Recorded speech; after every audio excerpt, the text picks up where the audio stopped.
Not Just Filler podcast. I'm State Representative Graham Filler.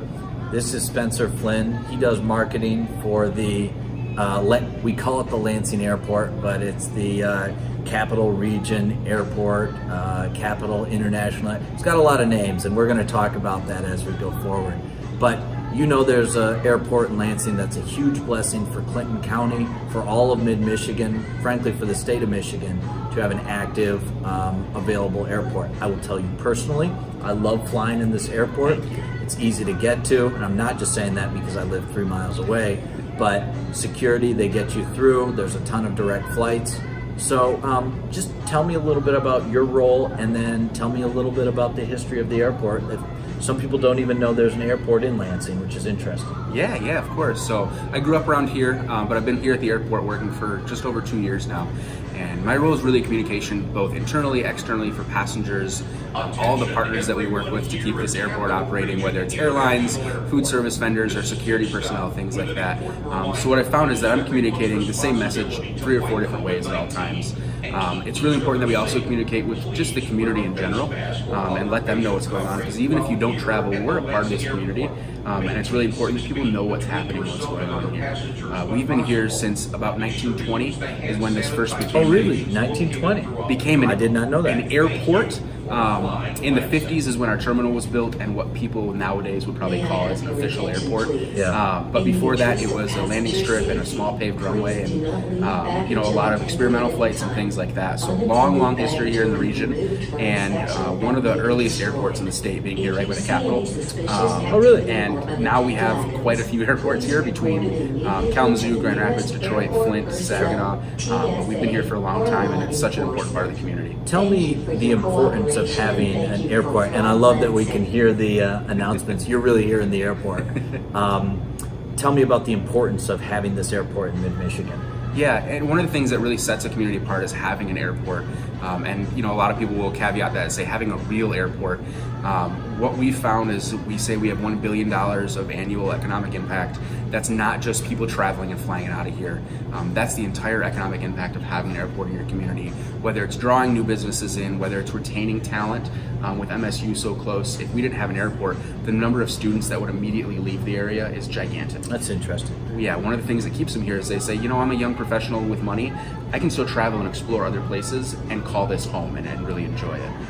So the effects of an airport, especially having an international airport, reach so much further than just I know a friend who flies in and out of there or something like that. Yeah, I'll bet the economic development aspect is just massive, because LEAP and even Clinton County, we're constantly selling ourselves because we want people to move here. Yeah.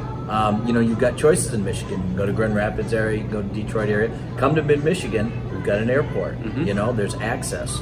Yeah. And one of the things that people don't often think about with an airport is the amount of land that we have. So we're on 2,200 acres here.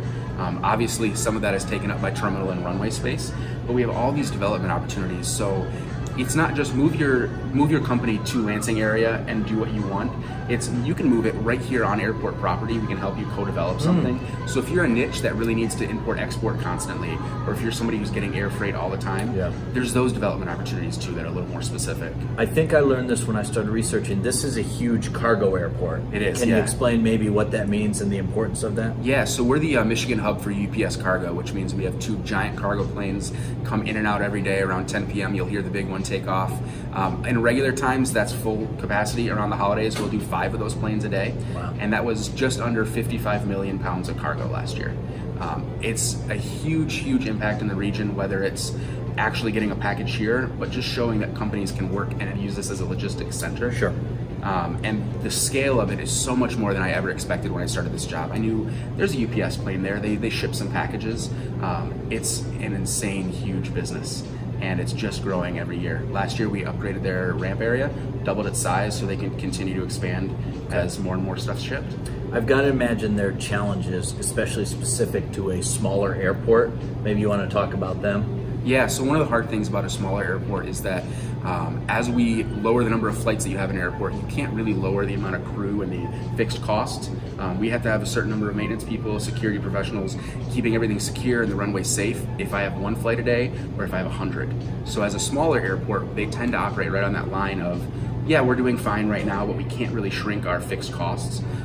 That's been one of the toughest parts during this. We went from having 15-ish flights per day on average down to about 5 right now, but our fixed costs haven't come down at all. Sure. So our income goes down, our fixed costs stay the same, and that's one of the toughest parts about it because there's so many regulations and requirements that you can't pull back on. But Right. when we see a 70% decrease in passenger traffic, it really throws everything into a spin. Do you advertise yourself out there constantly? I mean, I see billboards somewhere out there. I see internet ads. I mean, what is it's your direct flights. Maybe you want to talk about the direct flights too? Yeah, so we always advertise ourselves as one stop away from 500 destinations around the world. Realistically, between our flights to Chicago and Detroit, you can get almost anywhere you want in the world. We also fly direct to Minneapolis and Washington, D.C. during normal times.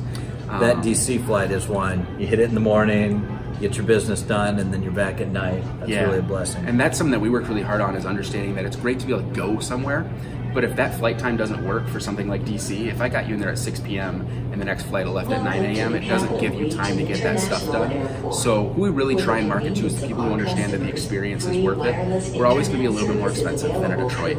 Oh, interesting. But the experience here is just totally different. If you haven't flown out of our airport, it doesn't feel like flying out of a big airport. And who we're really reaching right now are the people who are going to be flying. So we've got a lot of digital work going on right now. If you've indicated in some way that you're going to be flying in the next few months, I want to make sure you check our airport first. Don't expect you to fly out of it every time because it doesn't always make sense. Sure. But that's who we're targeting because right now people are traveling very differently. How many flights or how many people fly out of this airport every year? Yeah, last year we were at 400,000 passengers. It's a big, big deal. It is. And the nice thing on that is that we could expand up to 750,000 to 1 million without having to change very much structurally here. We can withstand that many passengers without changing things other than a few more employees, and that gives us some really awesome room to grow. Tell me a success story or something, because I constantly, I'm so blessed. The airport's here. I want it to continue, but you have to keep getting wins. You have to get, I assume, new contracts with United or whoever else. So tell me a success story maybe from the airport. Yeah, I think one of our biggest successes has been our Apple Vacations and Apple Leisure Group international flights. So those are direct international flights that we run during the winter time when people maybe want to escape to a beautiful beach instead of a couple of feet of snow here. And the biggest success on those is how far we pull people. So people will drive from Grand Rapids, from Mount Pleasant, from everywhere that you can imagine in the state, because other than our airport, the only other one is Detroit that you can do those direct international flights from. So that's one that we really bring a lot of people into the airport who usually wouldn't fly. And we really retain a lot of them because they'll fly out for that international and then say, well, if I'm going to fly to Detroit to connect, why don't I make it a super easy flight out of Lansing? Sure. Yeah, I've done that, and it was remarkably easy. Tell me, we don't want to lose this airport, and I assume you're working all the time to make it more attractive, to get wins. If you lose an airport, how does that affect the community? Yeah, it's a massive impact on the community. It doesn't just affect people being able to travel. Obviously, that's the main effect, but it also really hits economic development overall. You see businesses decide not to move to a community that doesn't have an airport in the community. You see talent drain, whether they're graduating or they're looking for a new job. Not having an airport really takes you off a lot of people's lists. And it just really, it downgrades your community in terms of placing from a top class city to it's a fine place to live, but, and not having an airport's a huge but for almost everyone. Okay, so what's the story of we'll call it the Lansing Airport, the capital city airport? What's the story going forward? What are you working on? What are you marketing? Yeah, I think the biggest change here is a real focus on our passengers. It's really great if the business community is supportive of us, but we're here to support the passengers and make sure they have the best experience. Sure. So what you can expect is a really aggressive focus on bringing new flights in, making those flights ones that are going to be successful.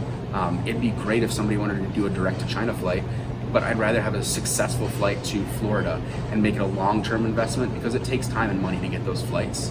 But it's a real focus on what does our community need, what do our passengers need, and how do we meet that demand as quickly as we can. Anything on the direct horizon that you see or maybe you can't share with us? Yeah, there's a few things out there with COVID-19. It's really thrown everything into a tailspin. Yeah. Generally, the lead time on a new direct flight is about 2 to 3 years. So we had some things that were in the hopper. Everything's been put on pause at this time, but I'll tell you the two biggest markets we're looking at are Florida. Everybody wants to go direct to Florida, and we know that. And then we're also really investigating something out west.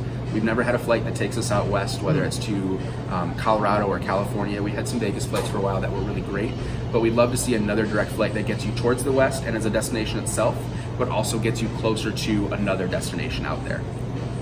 Sure. Well, I'm definitely rooting for you guys. I know how big it is for Clinton County.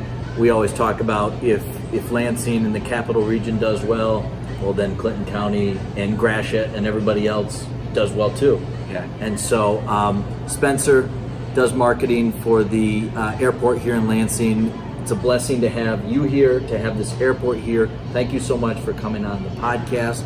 And guys, check out the Lansing Airport. I hope you fly here. It's really a blessing to have this in the community. So I was hoping the plane would take off mid-shoot, but it's still sitting back there. So thanks for watching the Not Just Filler podcast, and I hope you have a great day.